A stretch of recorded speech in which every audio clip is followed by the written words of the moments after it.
আটকে রেখে কর্মসূচি প্রত্যাহারের ঘোষণা পড়তে বাধ্য করা সংবিধান পরিপন্থী টিআইবি। ডিবি প্রধান হারুন বলছেন যে তারা নাকি স্বেচ্ছায় কর্মসূচি তারা প্রত্যাহার করেছে এবং কোনো চাপাচাপি করা হয়নি, এটি তিনি বলছেন। কিন্তু যতক্ষণ পর্যন্ত ডিবির এতে আছে, হেফাজতে আছে, নিরাপত্তা হেফাজতে আছে বা তাদের জিম্মায় আছে, ততক্ষণ পর্যন্ত তো স্বাধীনভাবে কথা বলা সম্ভব না। সেই ভয়, ভীতি, ত্রাস সবই কিন্তু দেখা গেছে তাদেরকে দিয়ে যে কর্মসূচি প্রত্যাহার করানো হলো। তো এই বিষয়ে টিআইবির দৃষ্টি আকর্ষণ হয়েছে এবং আজকে হাইকোর্টও এটি নিয়ে খুবই বলেছেন যে এইভাবে খাওয়ানো, এটা জাতির সাথে মশকরা করা, ধরে ধরে নিয়ে যে ডিবি অফিসে নিয়ে যে খাওয়ানোর দৃশ্যগুলো প্রচার করা।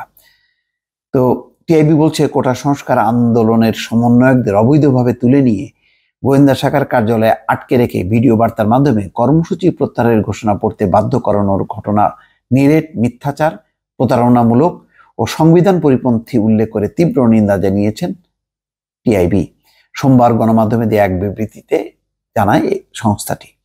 বিবৃতিতে নির্বাহী পরিচালক ডক্টর ইফতেখারুজ্জামান বলেন, আন্দোলন দমন করতে গিয়ে আইন শৃঙ্খলা রক্ষাকারী বাহিনীর হাতে বিপুল প্রাণহানি, বাস বিচারহীন মামলা ও ধরপাকড়ের মতো অধিকার লঙ্ঘনের বিষয়গুলোকে বৈধতা দিতে সরকার, ক্ষমতাসীন দল ও রাষ্ট্রীয় সংস্থাগুলোর অসত্য বয়ানের ধারাবাহিকতায় গোয়েন্দা শাখার মিথ্যাচার যে আত্মঘাতী, গণবিরোধী ও নির্মম নাটকীয়তাপূর্ণ তা উপলব্ধি করার আহ্বান জানাচ্ছে টিআইবি।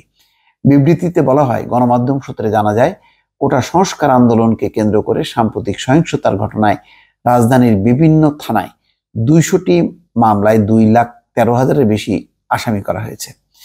আইন শৃঙ্খলা রক্ষাকারী বাহিনীর গণগ্রেপ্তার অভিযান চলছে।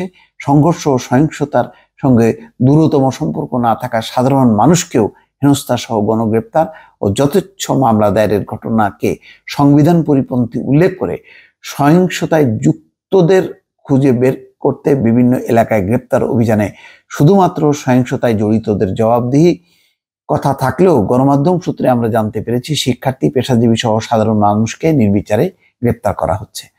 সহিংসতার বাইরে থাকা সাধারণ মানুষ, এমনকি 13 থেকে 17 বছর পর্যন্ত বয়সের কিশোরকেও হাতকড়া পুড়িয়ে আদালতে তোলার ঘটনা ঘটেছে, যা সংবিধানে দেয়া নাগরিক অধিকারের সুস্পষ্ট লঙ্ঘন। পাশাপাশি গ্রেপ্তারের পর উচ্চ আদালতের সুস্পষ্ট নির্দেশনা উপেক্ষা করে রিমান্ডে অমানবিক নির্যাতনের অভিযোগও রয়েছে তাদের বিরুদ্ধে, যা মানবাধিকারেরও নির্মম লঙ্ঘন।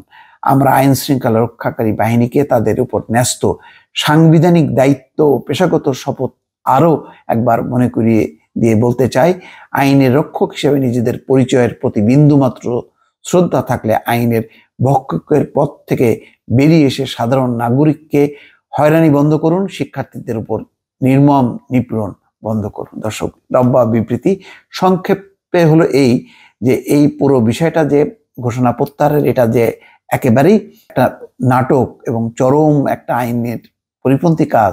কেননা বাধ্য করা হয়েছে, বাধ্য করে একটা আন্দোলন কর্মসূচি প্রত্যাহার করানো কোন নির্যাতন, কোন নিপীড়নের প্রেক্ষিতে এটি তারা করতে পারে, এটি সহজে অনুমান করা যায়। সুতরাং আজকে হাইকোর্ট থেকে শুরু করে টিআইবি সর্বস্তরে রাজনৈতিক পর্যায়েও কিন্তু ব্যাপকভাবে নিন্দা করা হচ্ছে।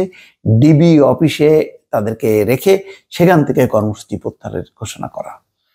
দর্শক, ভালো থাকবেন। আল্লাহ হাফেজ।